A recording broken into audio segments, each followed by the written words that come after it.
श्री शिवाय नमस्तुभ्यम। महाराज शंकर भोलेनाथ ओघड़दानी की कथा कर रही है। व्रत कार्तिक महत्तम कहता है।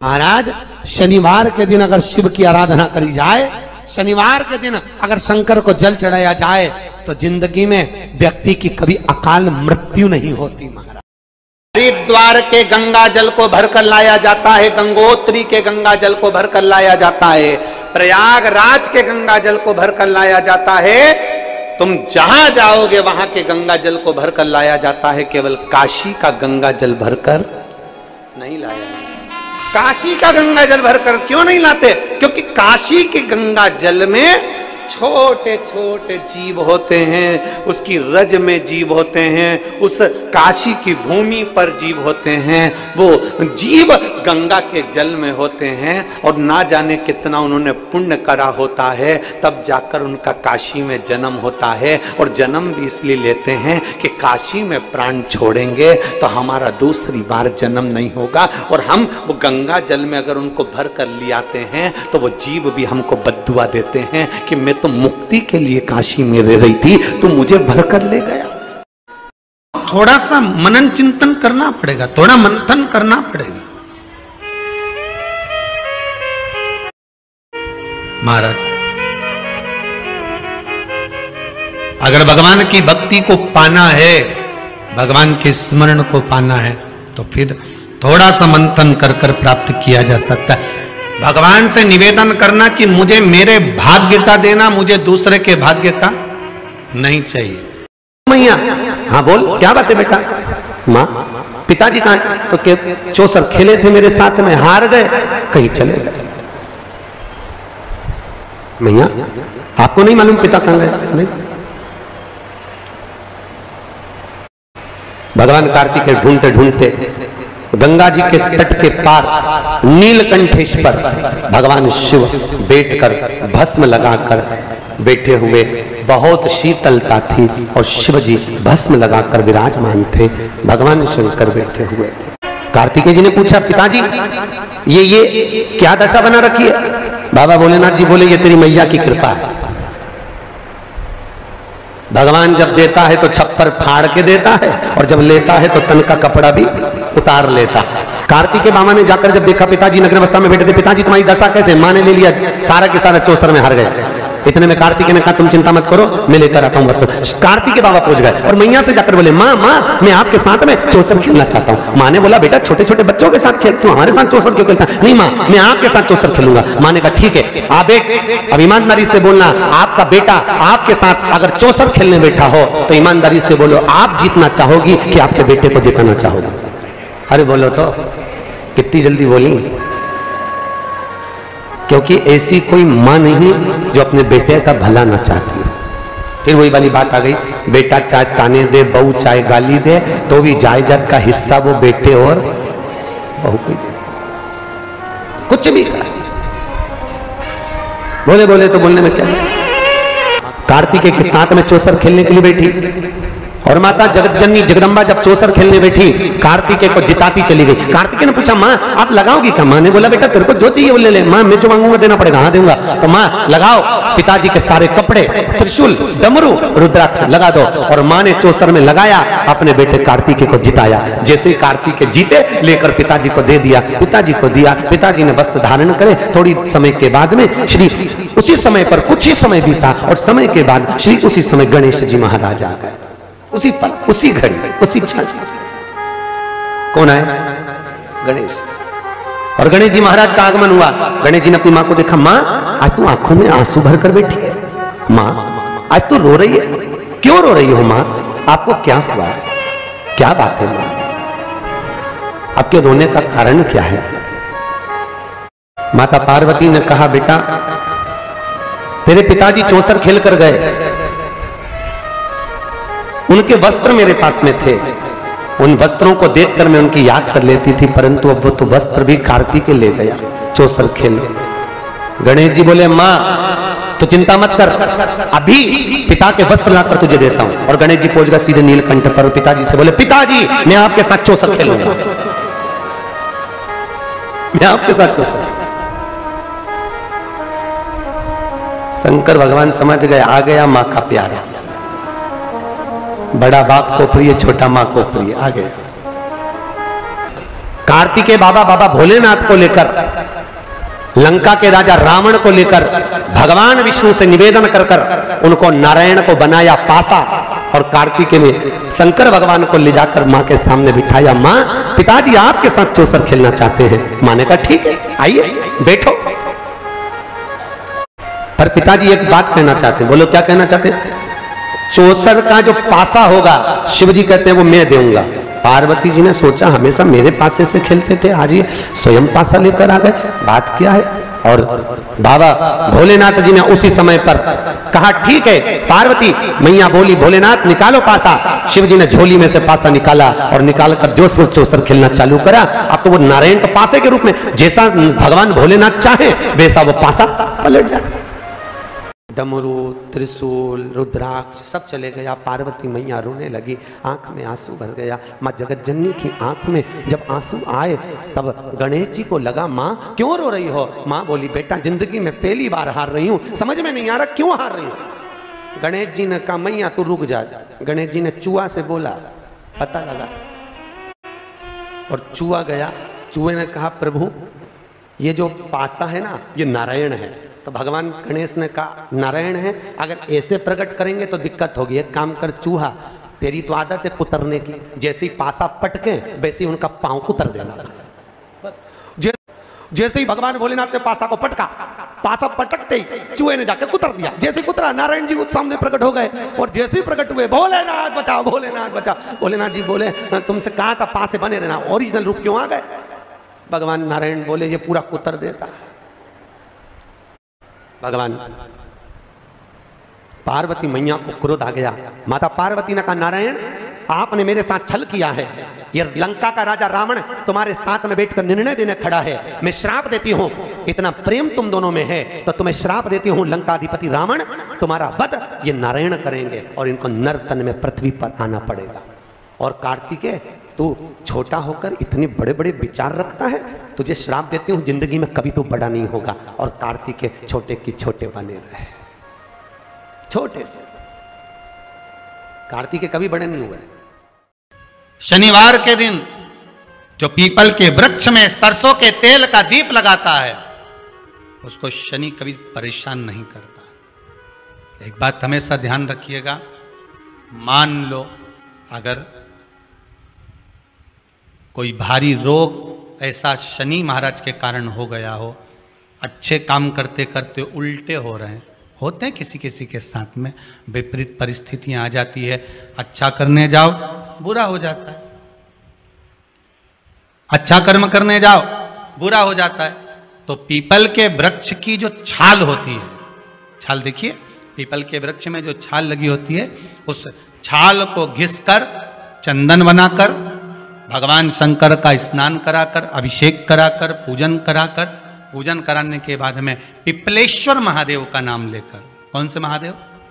पिपलेश्वर महादेव का नाम लेकर वो जो घिसी हुई छाल होती है, उस छाल का तिलक भगवान शंकर को लगा लो और उसी का थोड़ा सा भाग अपने कंठ पर, मस्तक पर लगाना प्रारंभ कर दो। धीरे धीरे जो विपरीत दशा है वो सुधरना प्रारंभ हो जाती है। पर नाम याद रखना, पिपलेश्वर, जम के बोलिए, पिपलेश्वर महादेव भगवान शंकर का एक अवतार है, पिपलाद अवतार। सुन दरिद्रता, तेरे से एक विनती है, अगर कोई भी मनुष्य इस पीपल के पेड़ के नीचे अगर 7 दिन में आता है और उसके हाथ में अगर कोई सामग्री होती है तो तू उसके घर में प्रवेश नहीं करेगी। नियम है पीपल के वृक्ष का, या तो पानी का लोटा लेकर जाओ, कुंकू का चोपड़ा लेकर जाओ, शक्कर लेकर जाओ, या पेड़ के नीचे चींटी को डालने के लिए आटा ले जाओ, पर खाली हाथ पीपल के वृक्ष के नीचे कभी मत जाओ, कभी नहीं जाओ। खाली हाथ जाओगे तो दरिद्रता तुम्हारे घर में प्रवेश करेगी। कोसी में 5 महादेव विराजमान है और उसमें मूल जो महादेव है वो चंपेश्वर महादेव। कौन कौन गया है राजी? कौन कौन गया है चंपेश्वर महादेव? गए हो आप लोग? बहुत अच्छी बात है, रखिए। तो पंचकोसी यात्रा के अंतर्गत 5 महादेव का हमारे यहाँ पर वर्णन आता है, जो कि छत्तीसगढ़ के पंचकोसी के अंतर्गत श्री फड़िकेश्वर महादेव, दूसरे नंबर पर हैं चंपेश्वर महादेव, तीसरे नंबर पर हैं ब्रह्मेश्वर महादेव, चौथे नंबर पर हैं कोपेश्वर महादेव और 5वें नंबर पर हैं परेश्वर महादेव, पटेश्वर महादेव। ऐसे छत्तीसगढ़ की जो पंचकोसी है, छत्तीसगढ़ में राजिम की जो पंचकोसी है, महानदी की जो पंचकोसी है, उस पंचकोसी में 5 महादेव विराजमान।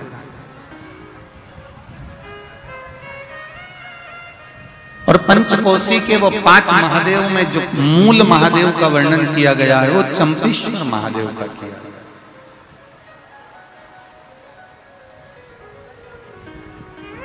क्योंकि चंपेश्वर महादेव को किसी ने यहां पर स्थापित नहीं करा, चंपेश्वर महादेव को यहां पर किसी ने लाकर बिठाया नहीं है।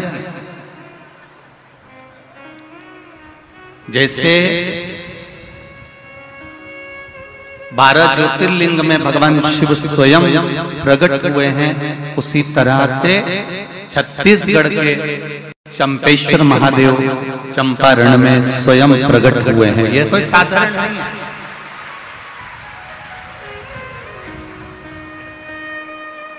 जो मेरी किस्मत में लिखा हो वो देना, हमें दूसरे के हिस्से का, और जो दूसरे के हिस्से का लेता है उसकी दशा क्या होती है, शिव महापुराण की कथा कहती है। जो दूसरे का हिस्सा खा लेता है, दूसरे का हिस्सा ले लेता है, शिव महापुराण कहती है उसकी दशा क्या होती है वो भी देख लीजिए।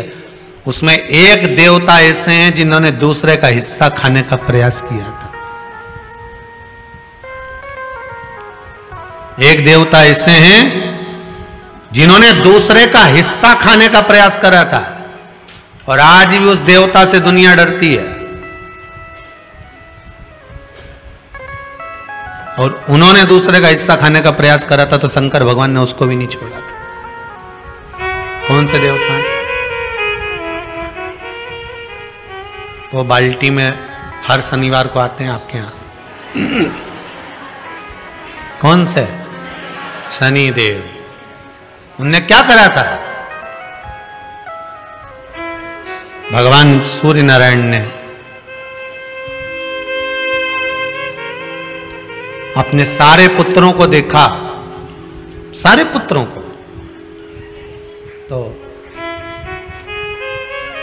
सारे पुत्रों को देखकर आज मेरे सूर्य नारायण भगवान बड़े सुखी हुए, बड़े प्रसन्न।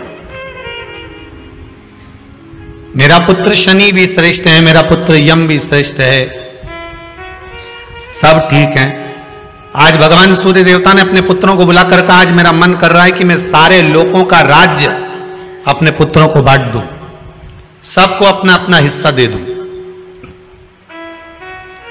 और केवल ये सूर्य नारायण भगवान अकेले नहीं सोचे, प्रत्येक घर में रहने वाला बुजुर्ग, पिता, माता ये सोचती है कि मैं अपने जीते जी अपने बच्चों को हिस्सा दे दूं, क्योंकि उसको मालूम है अगर मेरे प्राण छूट गए, मेरे नेत्र बंद हो गए, उसके बाद में ना जाने क्या होगा, कौन किसको देगा, नहीं देगा, किसका भरोसा।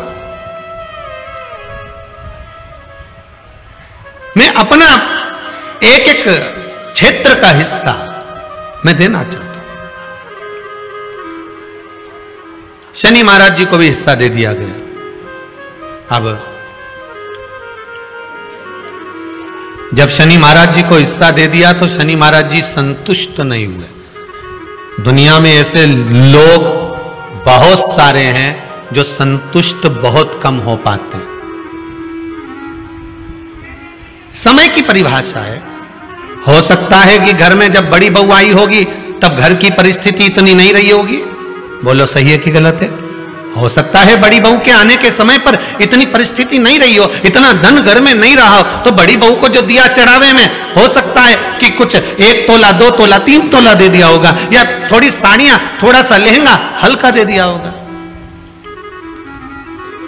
हो सकता है थोड़ी सी रकम थोड़ा सा आभूषण कम चढ़ गया होगा, और आज आते आते आते आते समय बदल गया, हो सकता है भोलेनाथ जी ने कृपा कर दी और अब धन ज्यादा आ गया, तो अब दूसरे बेटे की शादी करी तो अच्छे से कर दी, पैसा भी खूब लगा दिया, तो इसमें दोष होना चाहिए क्या, दुख होना चाहिए क्या? नहीं, समय की परिभाषा, समय की परिभाषा। उसने बराबर का दूध पिलाया है, स्तन पान कराया है, उसकी दृष्टि में कोई छोटा नहीं कोई बड़ा नहीं, सब बराबर। महाराज शनिदेव के मन में संतुष्टि नहीं हुई।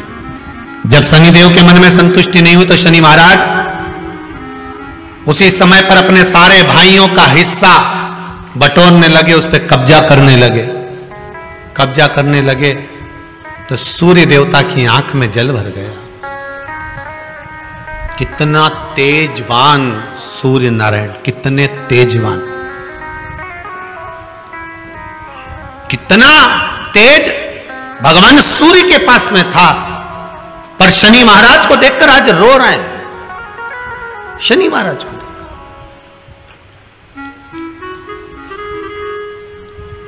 बहुत करवद्ध निवेदन करके कहेंगे, भगवान अगर पुत्र दे तो संस्कारी दे, भगवान अगर पुत्र दे तो संस्कारी दे। संस्कारी अगर पुत्र होगा तो जीवन की सार्थकता होगी। अच्छे अच्छे सूरमाओं को भी अपने बेटों के कारण रोते हुए देखा है। अच्छे अच्छे सूरमाओं को भी जब बच्चे बड़े हो जाते हैं, घर में बहुएं आ जाती है, माता पिता की चलना बंद हो जाती है, बहू बेटों की चलना प्रारंभ हो जाती है। पिता कुछ भी कहता है, बेटा दौड़कर चिल्लाकर दौड़ता है।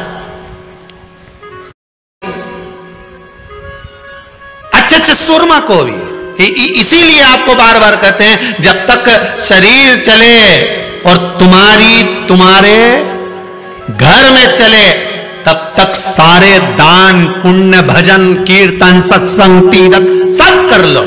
उसका की बस करुणा। शनि महाराज ने अपने भाइयों के इस हिस्से पर कब्जा कर लिया। सूर्यनारायण भगवान की आंखों में जल भर गया कि मेरा पुत्र ऐसा कर रहा है। शनि को बुलाया सूर्यनारायण भगवान ने, समझाया पर नहीं माना। किसी किसी की नियत होती है कि इसको इतना कैसे दे दिया, अम्मा ने इसको इतना कैसे दे दिया, पिताजी ने इसको इतना कैसे, मैं काहे को मानूं। नहीं माने तो सूर्य देवता ने अपने गणों को भेज दिया, जाओ जरा शनि महाराज को जरा हटाओ वहां से। शनि महाराज को गुस्सा आया और शनि महाराज ने उन सारे गणों को नष्ट कर दिया। अब एक बार अगर कब्जा हो जाए तो कोई छोड़े। शनि महाराज ने सबको भस्म कर दिया, क्रोध आ गया। सूर्य देवता रो रहे हैं, सूर्य नारायण रो रहा है। भगवान शंकर की पंचायत में सूर्य देव भी हैं, मतलब शंकर भगवान के मित्रों की गणना में सूर्य आते हैं। भगवान विष्णु, सूर्य नारायण, शंकर भगवान, मां दुर्गा, गणेश जी, ये पंचायत है ना शंकर की, शिव पंचायत। शिव परिवार में कार्तिकेय, गणेश जी, पार्वती जी, शंकर जी, नंदी, ये शिव परिवार। पंचायत में सूर्य देवता आते हैं। सूर्य नारायण को रोता हुआ देखकर भगवान शंकर को बड़ा दुख है। शिव जी ने पूछ लिया, क्या बात है, आप रो रहे हो? नारायण क्या हो गया? मेरा बेटा मानने को तैयार नहीं है। आप चिंता मत करो, अभी देखता हूं मैं जाकर। और भगवान शंकर ने जाकर तुरंत सूर्य नारायण भगवान के कहने पर शनि देव को जाकर समझाया। इतने में तो शनि देव आग बबूला हो गए। आग बबूला होकर शनि देव ने कहा, ए शिव, आप मुझे जानते नहीं हो? शंकर भगवान ने कहा, क्या जानना है ये बताओ, क्या जानना है ये बताओ। शनिदेव कहते हैं, आप मेरी दृष्टि को नहीं जानते। शंकर भगवान ने कहा, तू भी नहीं जानता कि तेरी दृष्टि खराब कैसे हुई। तेरी दृष्टि को श्राप किसका लगा है तुझे नहीं मालूम क्या? शंकर भगवान ने जब समझाना चालू करा कि देख शनिदेव, तुम तो कह रहे हो, तुम तो बोल रहे हो कि मेरी दृष्टि नहीं जानते, हम जानते हैं आपकी दृष्टि, मना नहीं है, जाना। शिव जी ने कहा मैं सब जानता हूं, आपका विवाह करा सूर्य देवता ने, आपकी पत्नी घर में आ गई, आप अपनी पत्नी को देखते तक नहीं थे, इसलिए आपकी धर्म पत्नी ने आपको श्राप दिया कि जिस पति ने मुझ पर दृष्टि नहीं डाली, मेरे वो पति की दृष्टि कुदृष्टि हो जाए, जिस पे डालेगा वो बर्बाद हो जाएगा। शनि देव बोले आप मेरी पत्नी की याद मत दिलाओ, अच्छे से अच्छा सूरमा अगर पार्टी में ज्यादा बड़बड़ कर रहा हूं ना तो उसकी धर्म पत्नी के लाके खड़ा कर दो, 2 मिनट में चुप हो जाएगा। शनि फिर समझा रहा हूं, हिस्सा छोड़ेगा कि नहीं छोड़ेगा? शनि बोले नहीं छोड़ूंगा। शंकर भगवान ने उठाया, पीपल के पेड़ के नीचे ले गए और पीपल के पेड़ के नीचे शनि महाराज को उल्टा लटका दिया। 19 साल तक शनि महाराज को पीपल के पेड़ के नीचे शंकर जी ने लटका के रखा। अब बोल, तो किसी ने कहा गुरुजी ये शनि महाराज उल्टे लटके थे पीपल के पेड़ के नीचे 19 साल तक, तो ये लटके रहे, खुलते नहीं बना। शंकर भगवान भी बाप से भी बड़े बाप थे, अकेले थोड़ी ना बैठे थे। शनि महाराज की पत्नी को मैं बिठा के रखा था, लटके, अब उतर नीचे।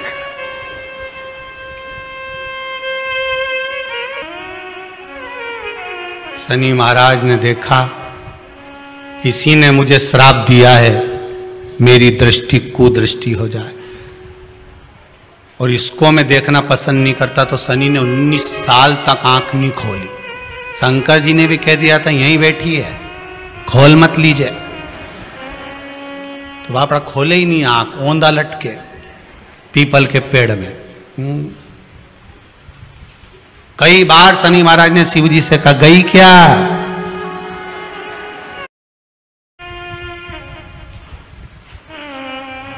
शनि महाराज बोले अब नहीं करूंगा, ये तो भगा दो। 19 वर्ष तक शनि महाराज पीपल के वृक्ष में, पीपल की जड़ पर बंधे रहे, खोले ही नहीं शिव जी ने, टंगे रहे। दूसरे का हिस्सा खाने वाले को जब शनि महाराज जैसे के लटका दिया भोलानाथ ने, तो तुम कहीं लगो रे लाइन में, जरा विचार तो करो। हाथ में आशीर्वाद दिया, शनि महाराज को खोला, वर मांगो तुम्हें क्या चाहिए, मांगो तुम्हें क्या चाहिए। शनि महाराज ने कहा मांगूंगा कुछ नहीं, आप वर दे दीजिए। शंकर जी ने कहा मैं तुम्हें दंड अधिकारी बनाता हूं कि आप अच्छे और बुरे का दंड दोगे, आप अधिकारी बनकर बैठोगे, मेरा आशीर्वाद तुम्हारे साथ में है, दंड अधिकारी।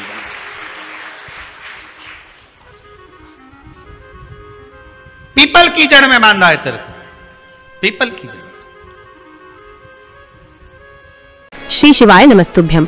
सभी माताओं, बहनों और भक्तजनों से हाथ जोड़कर निवेदन है कि अगर आप इस वीडियो को YouTube पर देख रहे हैं तो इसे लाइक करें और हमारे चैनल को सब्सक्राइब करना न भूलें।